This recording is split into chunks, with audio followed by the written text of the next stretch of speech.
Welkom by ons video oor die verskille tussen die BITF-stelsel en die tradisionele algemene verkoopbelasting (GST) te verstaan. Ons sal ondersoek hoe hierdie verbruiksgebaseerde belasting ingevorder word en die impak daarvan op besighede en verbruikers.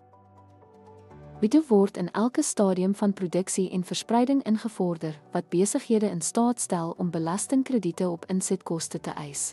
Hierdie stelsel kontrasteer met BITF wat slegs by die verkooppunt aan die finale verbruiker gehef word.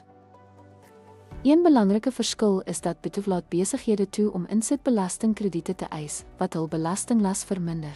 In teenstelling hiermee bied BITF nie hierdie voordeel nie, wat BITF 'n minder lastige opsie vir besighede maak. Beide BITF en BITF plaas uiteindelik die belastinglas op die finale verbruiker. BITF bied groter deursigtigheid dwars deur die produksieketting, aangesien dit in elke stadium van produksie en verspreiding toegepas word.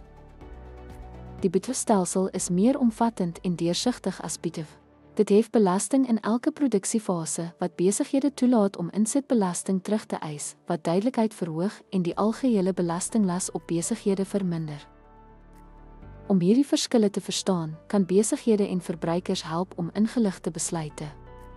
BITF se deursigtigheid en belastingkredietstelsel bied voordele bo BITF, veral vir besighede wat betrokke is by verskeie stadiums van produksie.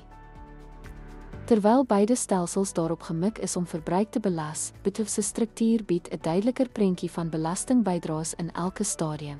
Dit kan lei tot meer doeltreffende belastinginvordering en moontlik laer koste vir besighede. Dankie dat jy ons video oor BITF en BITF gekyk het.